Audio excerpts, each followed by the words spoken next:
কাৰ্বি আংলঙৰ কালিবাৰী শিমলুতলা বজাৰত ভয়াবহ অগ্নিকাণ্ডত ভস্মীভূত ৮০ লক্ষাধিক টকাৰ সা সামগ্ৰী। অগ্নিকাণ্ডৰ ফলত এতিয়া দিশহাৰা হৈ পৰিছে তিনিটাকৈ পৰিয়াল। দাউদাকৈ জ্বলিছে কালিবাৰীৰ শিমলুতলা বজাৰৰ তিনিখনকৈ ব্যৱসায়িক প্ৰতিষ্ঠান। ভস্মীভূত হৈছে প্ৰায় ৮০ লক্ষাধিক টকাৰ সা সামগ্ৰী। বিদ্যুৎ সংযোগ নথকা দোকান তিনিখনত কোনো দুষ্কৃতিকাৰীয়ে অগ্নি সংযোগ কৰাৰ সন্দেহ স্থানীয় লোকৰ। ক্ষতিগ্ৰস্ত চন্দন দাসৰ কাপোৰৰ দোকান, প্ৰসেনজিৎ দাসৰ কছমেটিক আৰু জোতাৰ দোকান আৰু জয়দীপ শিলৰ বাইচাইকেলৰ দোকান। ইতিমধ্যে হাওৰাঘাট আৰক্ষী ঘটনাস্থলীত উপস্থিত হৈ আৰম্ভ কৰিছে তদন্ত। পুৱতি নিশা প্ৰায় ২:৩০ বজাত ঘটনাটো সংঘটিত হোৱা বুলি সন্দেহ প্ৰকাশ কৰিছে স্থানীয় লোকে।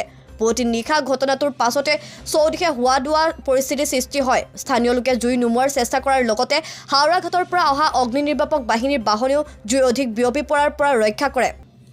ইতিমধ্যে ভস্মীভূত তিনিখনকৈ ব্যৱসায়িক প্ৰতিষ্ঠান। ক্ষতিগ্ৰস্ত ব্যৱসায়ী তিনিগৰাকীয়ে কাৰ্বি আংলং স্বায়ত্তশাসিত পৰিষদৰ CEM ডক্টৰ তুলিৰাম ৰংহাং, হাওৰাঘাটৰ MLA দৰসিং ৰংহাং আৰু কাৰ্বি আংলং জিলাৰ আয়ুক্ত নিৰলা ফাচংপিক আৰ্থিক সাহায্যৰ বাবে অনুৰোধ জনাইছে। কাৰ্বি আংলং জিলাৰ ডকমকাৰ পৰা নেত্ৰকমল শৰ্মাৰ ৰিপৰ্ট, লেংডন বাতৰি।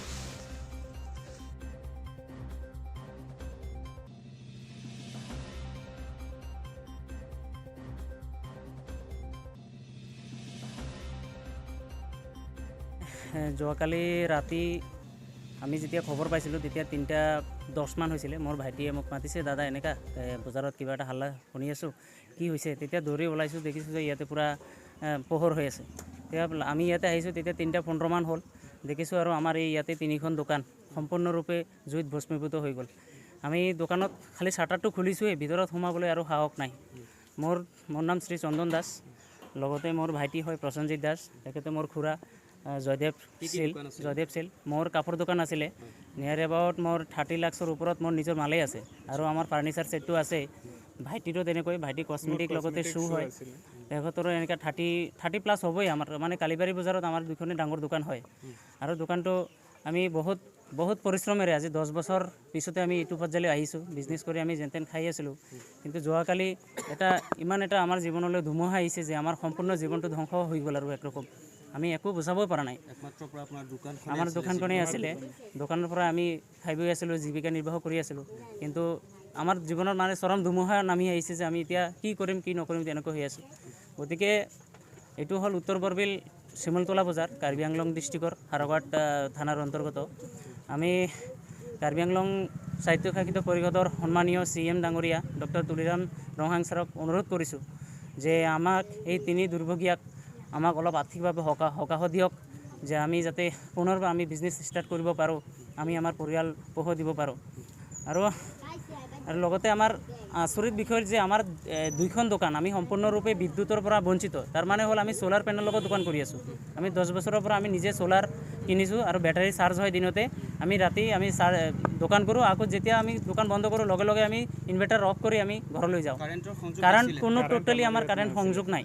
ইয়াতে যে শ্বৰ্ট চাৰ্কিটৰ পৰা বিদ্যুৎ কিবা জুই লাগিব পাৰে এইটো আমি ভাবিব নোৱাৰোঁ, এইটো ইম্পচিবল টোটেলি, আৰু এইটো মানি ল'বই নোৱাৰোঁ।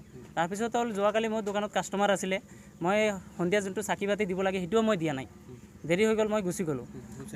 ধূপ চাকি মই জ্বলোৱা নাছিলোঁ। তো সেইকাৰণে আমি ক'ব পাৰোঁ যে জুই আমি শ্বৰ্ট চাৰ্কিট বা ধূনা চাকি বাতিৰ পৰা লাগিব বুলি আমি ভাবিবই নোৱাৰোঁ। তো গতিকে আমি মানে তেনেকৈ ল'ব লাগিব যে হয়তো বা কোনোবাই দুষ্কৃতিকাৰীয়ে আমাৰ জীৱনলৈ ধুমুহা নামাই আনিছে।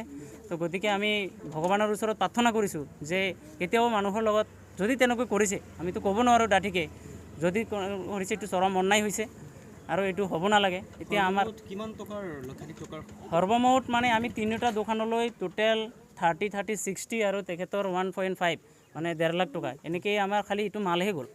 আৰু আমাৰতো ফাৰ্নিচাৰ ছেট আছে, দোকান ঘৰ আছে, তো ভাবিলে আমাৰ 80 লাখ মান ক্ৰছ হৈ যাব।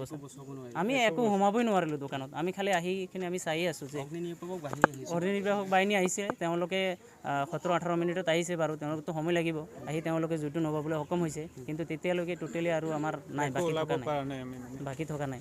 গতিকে মই CM ছাৰক মই পুনৰবাৰ ৰিকুৱেষ্ট কৰিছোঁ, আমাৰ কাৰ্বি আংলং ডিষ্ট্ৰিক্টৰ আমাৰ DC বাইদেউ আছে, DC বাইদেউকো মই অনুৰোধ কৰিছোঁ, আপোনালোকে পাৰিলে আমাক স্থানীয় বিধায়ক আছে আমাৰ MLA ছাৰ মাননীয় দৰসিং ৰংহাং ছাৰ, তেখেতকো মই অনুৰোধ কৰিছোঁ যে আমাক কিবা এটা আৰ্থিক সহায় আগবঢ়াওক, যাতে আমি পুনৰাই বিজনেছ কৰি ব্যৱসায় কৰি আমাৰ পৰিয়াল পোহ দিব পাৰোঁ।